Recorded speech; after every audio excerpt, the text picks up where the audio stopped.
बताया था कि भाई आपका कंटेंट सिलेबस कैसे फॉलो होगा, आपका कंटेंट सिलेबस कैसे होगा, वो सब बातें हम लोगों ने लास्ट क्लास के अंदर कर ली थी। नाउ हमने कंटेंट सिलेबस के बारे में पढ़ लिया, हमने पूरे सिलेबस को भी देखा कि कितने चैप्टर होते हैं। ट्रिग्नोमेट्री के 5 चैप्टर होते हैं।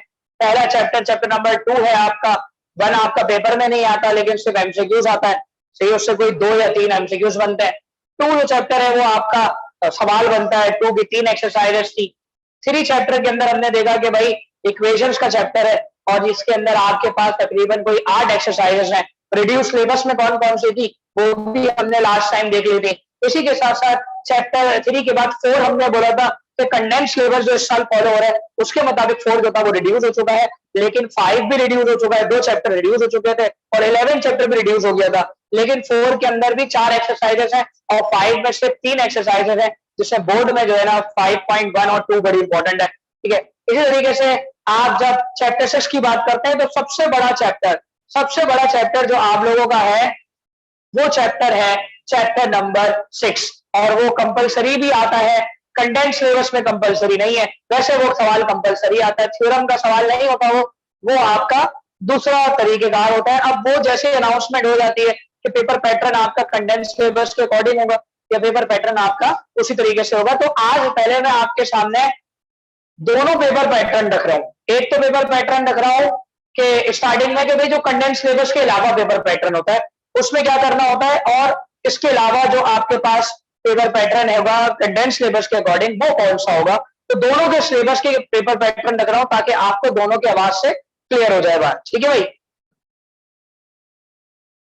तमाम बच्चों को आवाज आ रही है मेरी?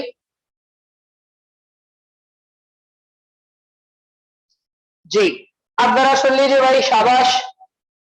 आपके पास सेक्शन ए यानी पेपर पैटर्न कुछ इस तरीके से है, जो कंटेंट सिलेबस के अलावा पुराना वाला जो सिलेबस है यानी इस साल का नहीं उससे पिछले साल से जो चल रहा है वो पहले रख रहा हूं। सेक्शन ए आपका एमसीक्यूज का होता है, सेक्शन ए आपका एमसीक्यूज का है और यहां पर जो आपके पास एमसीक्यूज आते हैं वो 20 एमसीक्यूज होते हैं और 20 नंबर के होते हैं। ये पिछला वाला पेपर पैटर्न बता रहा हूं, नया वाला अभी इसके साथ बताऊंगा क्या सिलसिला है। ठीक है, जो एमसीक्यूज का पोर्शन है इसमें 20 एमसीक्यूज 20 नंबर के ही आते हैं, लेकिन जो कंटेंट सिलेबस के मुताबिक का पेपर पैटर्न है, जो नए मॉडल पेपर के हिसाब से पेपर पैटर्न है उसके मुताबिक आपके एमसीक्यूज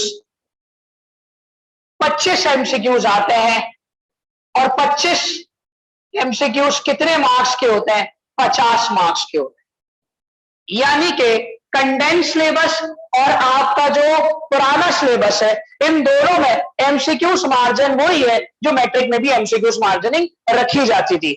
इसी तरीके से सेक्शन बी के अंदर टोटल आपको 10 सवाल कर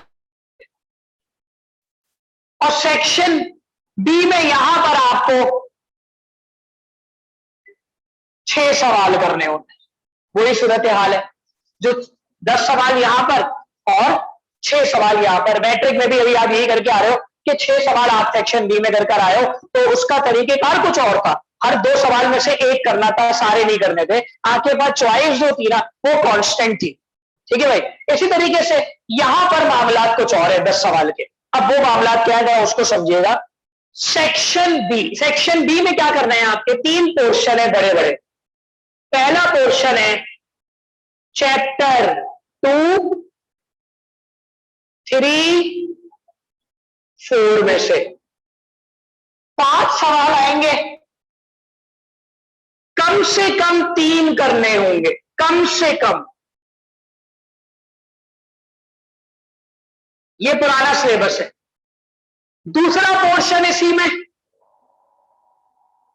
सेक्शन बी का दूसरा पोर्शन बता रहा हूं, चैप्टर 6, चैप्टर 7, चैप्टर 5, चैप्टर 8 की सिर्फ एक एक्सरसाइज यहां आती है 8.1। इधर से भी कितने सवाल करने होंगे? दिए हुए होंगे 5, कम से कम 3 क्वेश्चन करने हैं।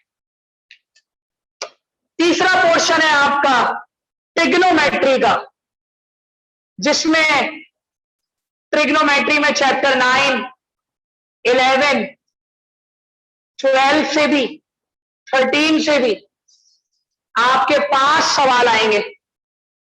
करने कितने होंगे? 3। अब ये सेक्शन बी के अंदर ही 3 पोर्शन बना दिए। पुराना सिलेबस के अकॉर्डिंगली आपको समझा रहा हूं, पहले पुराना सिलेबस के साथ साथ नए सिलेबस पे आऊंगा। तो 5 सवाल है, 3 करने हैं। 5 सवाल है, 3 करने हैं, तो 3 3 6 3 9 9 हुए हैं और करने तो 10 थे। तो इसमें क्या करना होगा, एक सवाल आपकी चॉइस है, आप कहीं से एक्स्ट्रा करोगे। जब भी इस सवाल में लिखा होता है कि हर पोर्शन से एटलीस्ट का वर्ड यूज होता है। एटलीस्ट का मतलब होता है कम से कम 3, किसी एक से एक एक्स्ट्रा करना होता है। अब चाहे आपका ट्रिग्नोमेट्री पोर्शन पक्का हो तो आप एक एक्स्ट्रा यहां से निकाल लें, 4 पार्ट कर लें, 5 में से 4, तो आपके 10 हो जाएंगे। आपका अगर ये सवाल पक्का हो रहा हो तो 4 पार्ट यहां से कर लीजिए, और अगर ये सवाल फॉलो हो रहा हो तो 4 पार्ट यहां से कर लीजिए।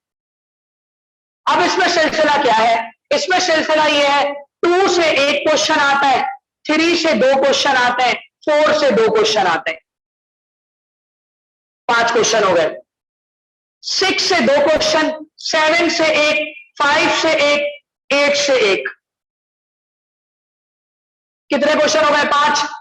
9 से 1 क्वेश्चन, 11 से 1 क्वेश्चन, 12 से, अच्छा 9 से कभी कभार 2 भी आ जाते हैं, 12 से भी 2 आ सकते हैं। इसमें कोई ना कांस्टेंट नहीं है। इनमें यह है कि भाई 13 से भी 1 आएगा। किसी एक चैप्टर से 2 सवाल बनाएंगे सिवाय 11 चैप्टर के। 9 से भी 2 बना सकते हैं, 9 से 2 नहीं आए तो 12 से, ज्यादातर 12 से 2 आए, 12 से 2 सवाल आए।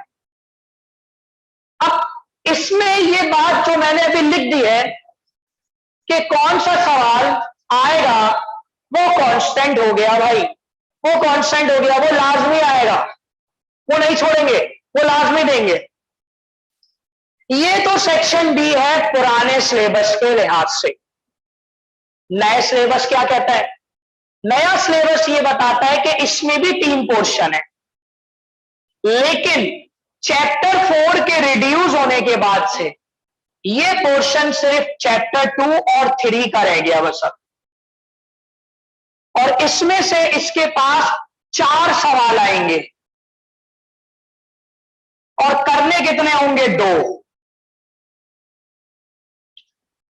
चैप्टर, इसका दूसरा पोर्शन है चैप्टर 6, 7 और 8 में वही 8.1। 5 रिड्यूस हो चुका है, 4 रिड्यूस हो चुका है, करने वही है। 4 सवाल आएंगे, 2 करने हैं।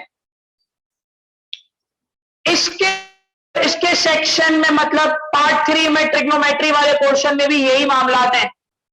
चैप्टर 9 तो शामिल है, 11 रिड्यूस हो चुका है, 12 है, 13 है, इनसे मिलाकर आपके पास आएंगे। अच्छा 10 आपका सेक्शन सी में आता है, 10 मैंने यहां पे भी नहीं लिखा है, 10 आपका सेक्शन सी में आता है, यहां नहीं आता, ठीक है ना। अच्छा इसके अलावा इसमें भी 4 सवाल होंगे, करने कितने होंगे? 2 सवाल करने होंगे। अब बताइए लकी रहेंगे वो बच्चे जिन्होंने ये पोर्शन पढ़ लिया, आसानी उनके लिए ये थी। हाँ लेकिन ये नहीं कह सकते कि मैथ का पेपर पैटर्न मुश्किल है। इधर भी कुछ एक्सरसाइजेज ऐसी है जिसके ऊपर कांस्टेंट है कि वो आएंगी आएंगी, जैसे मैट्रिक में परफेक्ट स्क्वायर लाजमी आएगा।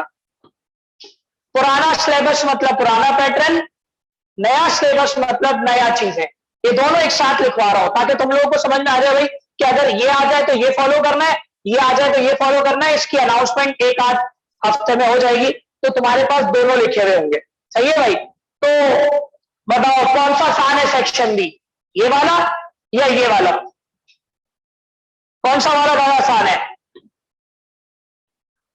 कंडेंस ज्यादा आसान है, क्योंकि कंडेंस के अंदर एक चीज कांस्टेंट हो गई है। कंडेंस में क्या चीज है? सवालों की तादाद कम हो गई, चैप्टर रिड्यूस हो गए। लेकिन मैथमेटिक्स में वैसे सिलेबस काफी सिंपल है, इतना मुश्किल नहीं है। ये जो सवालात मैंने बोले ना आपको कि 9 से लाजमी 1 आएगा, 12 से लाजमी 2 आएंगे, 4 से 2 आएंगे, 3 से 2 आएंगे, 2 से 1 आएगा, तो ये लाजमी आएगा। अब मैं आगे मेंशन भी कर दूंगा कि कौन सी एक्सरसाइजेस आएंगी, यहां मेंशन कर दूंगा मैं, तो तुम लोगों को ये पता चल जाएगा भाई कि इन एक्सरसाइजेस को जरूर टाइम देना है। और हर चैप्टर में बता दूंगा भाई कि ये एक्सरसाइज आएगी बोर्ड में, तो आपने उस एक्सरसाइज को साथ साथ प्रैक्टिस करनी है, उसको छोड़ना नहीं है। ठीक है भाई, यहां तक की बात क्लियर है तमाम बच्चों को? अच्छा भाई, अब जरा सुन लीजिए सेक्शन सी। सेक्शन सी थोड़ा सा इसका डिफिकल्ट है, लेकिन बताऊंगा क्या है। अच्छा, दोनों के सेक्शन सी में यहां लिख रहा हूं, ठीक है। फर्स्ट वाले का सेक्शन सी जो कंडेंस सिलेबस के साथ नहीं है, और दूसरे वाले का सेक्शन सी जो कंडेंस सिलेबस के साथ है। अब क्या है सेक्शन सी? सेक्शन सी के दो पार्ट होंगे पहले सवाल के, ए और बी। Chapter 6, chapter 12। ये सवाल में ए के साथ भी और गिवन होता है, एक और सवाल दिया होता है, और बी के साथ भी और गिवन होता है, चैप्टर 12 का एक और सवाल होता है, क्योंकि ये सवाल पिछले पैटर्न के लिहाज से कंपलसरी क्वेश्चन होता है, ये करना ही करना है। अटेम्प्ट कितने करने हैं? सेक्शन सी से 2 सवाल अटेम्प्ट करना है, तो ये सवाल तो लाजमी करना है। अब इसके अलावा कोई भी एक कर लो आप, तो ये वाला सवाल कंपलसरी है, जिसका ए पार्ट चैप्टर 6 से आता है। देखो 6 की अहमियत बता दी मैंने आपको कितना अहम है, और चैप्टर 12 आपका इस ट्रिग्नोमेट्री के क्वेश्चन में आ रहा है। अच्छा, सेक्शन सी का दूसरा सवाल है जिसका ए पार्ट 8.3 से हो सकता है, 8.4 से हो सकता है, या 5 से हो सकता है। 3 भी आया है और 5 भी आया है बोर्ड में। और बी पार्ट सिर्फ चैप्टर 4 का एक ही एक्सरसाइज, वो है 4.4, पुराना सिलेबस 4 इंक्लूडेड था। 4.4 क्यों?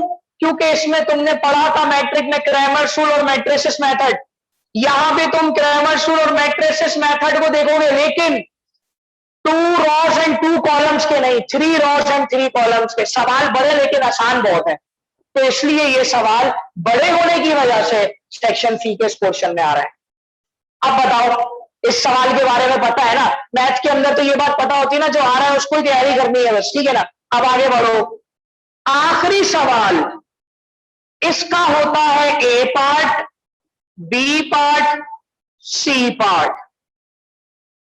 ए पार्ट में 9.2 होती है ट्रिग्नोमेट्री, बी पार्ट में 10 होता है जिसके 3 पार्ट होते हैं, 10.1, 10.2, 10.3, और करने सिर्फ 2, यानी 10.1, 10.2, 10.3 में से 3 सवाल आएंगे बी के पार्ट में ही, तुम्हें कितने करने होंगे? 2। सी सेक्शन, इसका सी पार्ट होता है चैप्टर 3 का एक ही एक्सरसाइज होती है 3.8। अब जरा समझ लीजिए, 2 सवाल करने, एक तो कंपलसरी है। अब बच्चे ट्रिग्नोमेट्री को गिरफ्त में कर लेते हैं, 3.8 को गिरफ्त में कर लेते हैं, इसको सॉल्व कर लेते हैं, आता उनको ये भी होता है, लेकिन वो जब इस पर पहुंचते हैं वो ये बात आइडिया लगाते हैं यार इसमें टाइम ज्यादा लगेगा, इस पे आ जाओ। अब जिनको ये मुश्किल लगता है वो ये कर लेते हैं, जिनको ये लेंदी लगता है वो ये कर लेते हैं।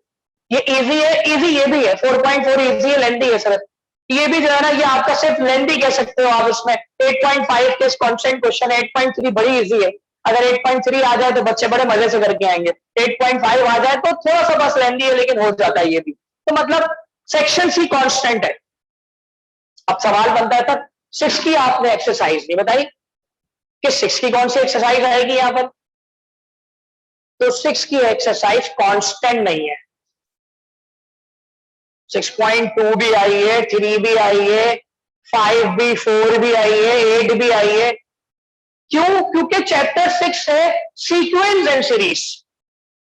अब चैप्टर 6 में 3 किस्म के सीक्वेंस एंड सीरीज देखते हैं, arithmetic progression AP, geometric progression GP, harmonic progression HP.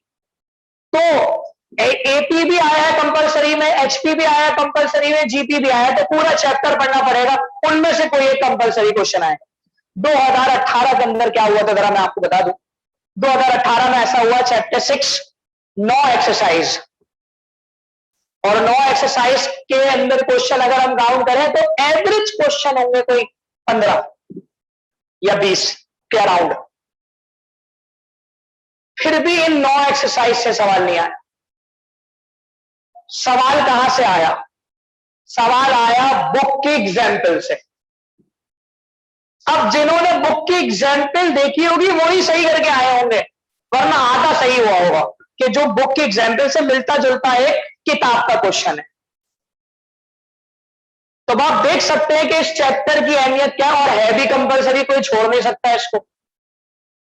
12 कहां से आता है? 12 लिमिटेड है, 12.4 से या 5 से, 4 भी 5 दोनों आई हुई है यहां पर, लेकिन 6 में पता नहीं है कि भाई कौन सा आएगा। तो बाकी 2 सवाल में से एक निकालना तो आसान है, लेकिन इसमें से निकालने के लिए आपको चैप्टर 6 पूरा पढ़ना पड़ेगा। ये हो गया कंडेंस सिलेबस के अलावा जो पुराना सिलेबस था जिसको फॉलो किया जाता है। इस पर गौर करेंगे अभी, इस पर गौर करेंगे अभी, देखेंगे कि भाई मामला क्या है, हम कहां से स्टार्ट करेंगे, हम कैसे कवर करेंगे, तो ये अभी हम डिस्कस करेंगे, हम अपना प्लान बताएंगे। नाउ सेक्शन सी इन न्यू पैटर्न। मैंने कहा पिछली क्लास में भी 80% चांसेस से कंडेंस सिलेबस आ जाए, 20% चांस अभी ये भी है कि यही आ जाए, तो अभी कुछ कह नहीं सकते, ठीक है भाई। हाँ, सेक्शन बी कितने मार्क्स का है? वही 50 मार्क्स का सेक्शन बी है, 20 मार्क्स का सेक्शन सी है, और आपका 30 मार्क्स का सेक्शन सी है। अच्छा, मार्किंग भी जरा देख लीजिए, मार्किंग कैसे होती है। ये जो सेक्शन है जिसका ए पार्ट है, बी पार्ट है, इसका एक सवाल, अब 30 नंबर का पूरा सेक्शन है, 16 नंबर कंपलसरी के, 14 नंबर इसके अलावा के। 16 नंबर कंपलसरी क्वेश्चन के, यानी कोई बच्चा कंपलसरी क्वेश्चन छोड़ता है तो ज्यादा नंबर कटेंगे, और कोई बच्चा कंपलसरी के अलावा करता है तो 14 नंबर कम नंबर मिलेंगे। यानी कंपलसरी की अहमियत ज्यादा है तो उसके नंबर भी ज्यादा है। तो कंपलसरी के 16 नंबर है और कंपलसरी के अलावा 14 नंबर का सवाल है, तो मिलाकर 30 नंबर होगा आपके। और सेक्शन बी 50 मार्क्स का है और सेक्शन ए पूरे 20 मार्क्स का है। इसके अंदर मामला क्या है? 50 मार्क्स तो आपके एमसीक्यूज के हो गए, 5 का एक क्वेश्चन लगाओ, 6 सवाल कितने हो गए? 30 नंबर के, 80 नंबर यहां हो गए। अब बात आएगी सेक्शन सी की। यहां सेक्शन सी के अंदर क्या मामला है? अब यहां सेक्शन सी में आपको 2 सवाल अटेम्प्ट करने हैं, पहले भी 2 सवाल अटेम्प्ट करने थे, अभी भी 2 सवाल अटेम्प्ट करने हैं, लेकिन यहां कंपलसरी नहीं है, कुछ भी कंपलसरी नहीं है। ये अब क्या है भाई? पहला सवाल चैप्टर 6,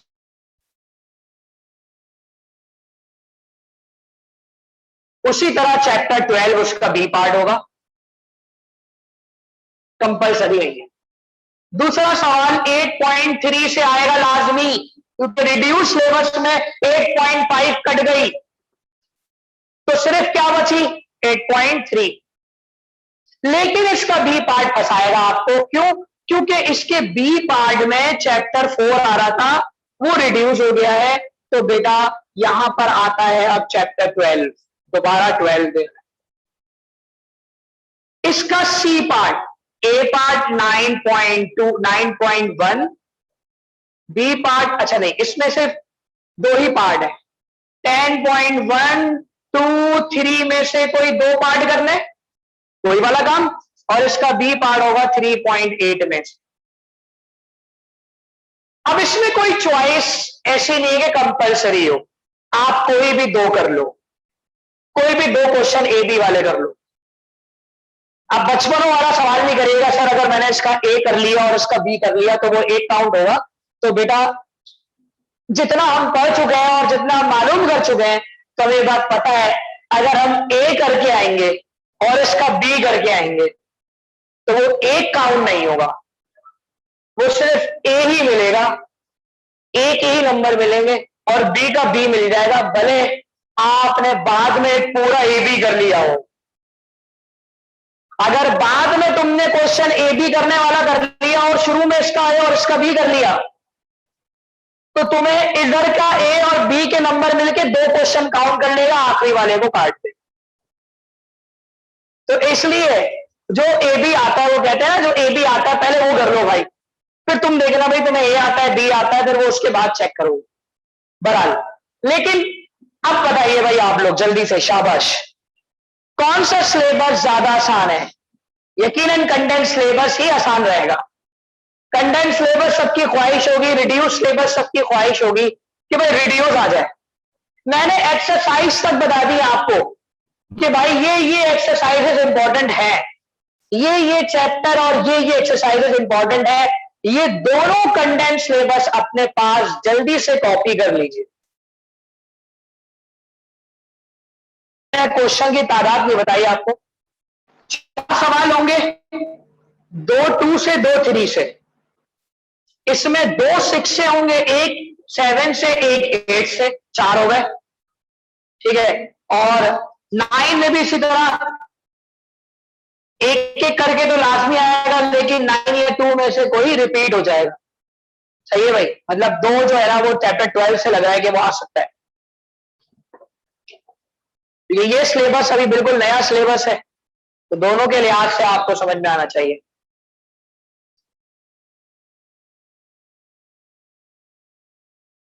ऐसा सिलेबस पहले फॉलो नहीं होता था। पहले सेक्शन भी एक पूरा पेपर पैटर्न होता था। 2009 से पहले की बात बता रहा हूं। और इसी तरीके से सेक्शन सी एक होता था, लेकिन इस साल या 2009 के बाद से जो पेपर पैटर्न आया, उसमें ये जो पोर्शन बना दिए सेक्शन बी में, इसका मतलब ये हुआ कि पूरा सब्जेक्ट पढ़ना है, तभी आप पेपर अटेम्प्ट कर सकते हो। अगर पूरा सब्जेक्ट नहीं पढ़ोगे, कोई चैप्टर चॉइस में छोड़ने की कोशिश करोगे, तो कहीं ना कहीं जाके तुम्हारा सवाल फंस जाएगा।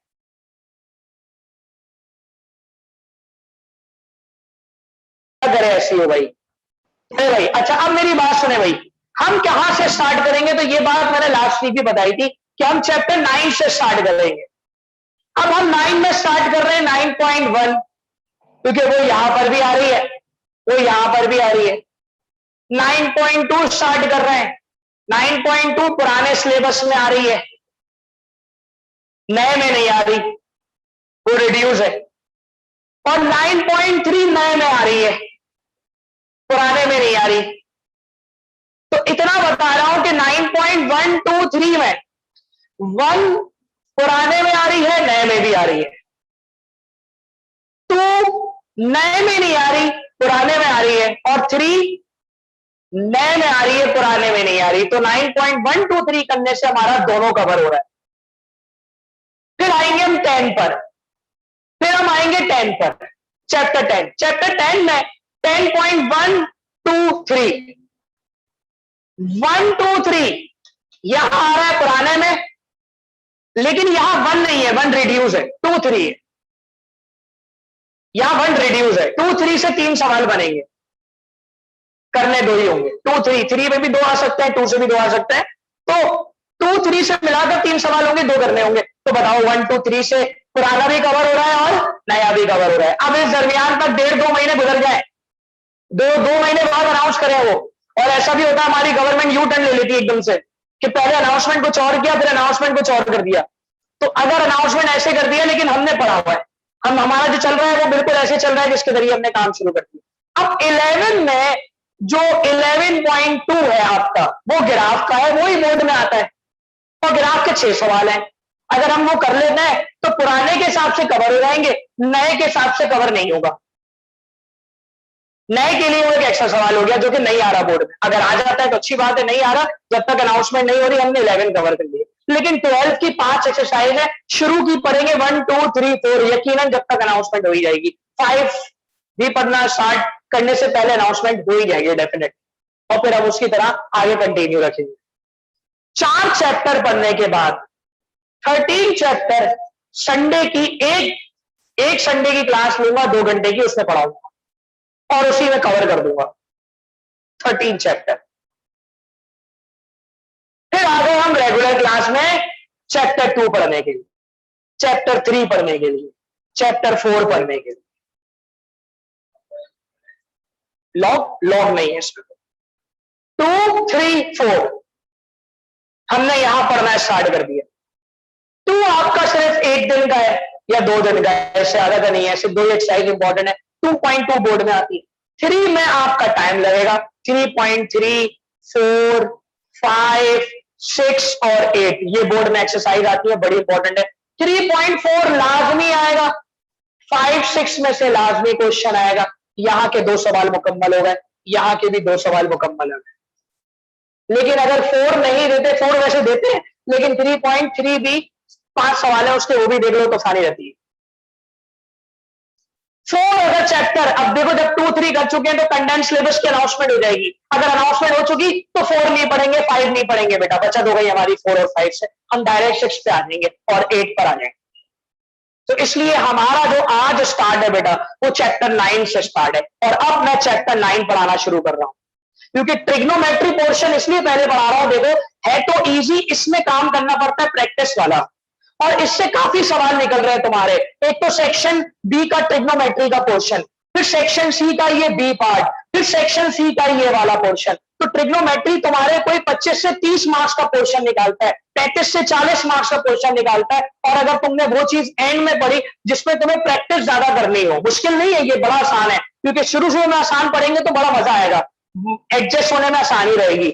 फर्स्ट ईयर मैथ्स के अंदर इक्वालिटी के साथ पढ़ने में आसानी रहेगी। लेकिन अगर हमने मुश्किल मुश्किल पढ़ना शुरू कर दिया, प्योर मैथ के चैप्टर उठा लिए 6 और 8, आगे मजा आएगा इसमें भी, लेकिन पिछली टेंशन नहीं होगी क्योंकि ट्रिग्नोमेट्री पर काम किया हुआ होगा। सही है बेटा। तो हम स्टार्ट कर रहे हैं अपने ट्रिग्नोमेट्री के portion, chapter number 9, fundamental of trigonometric functions. आप उसकी हेडिंग डालिएगा। अब हम चैप्टर नंबर 9 स्टार्ट कर रहे हैं। उसके लिए मैं तुम लोगों को नया लिंक दे रहा हूं, और उस लिंक के जरिए कनेक्ट करके आओ, फिर हम उसकी क्लास कंटिन्यू करते हैं। 5:15 पे आपकी इंग्लिश की क्लास होगी।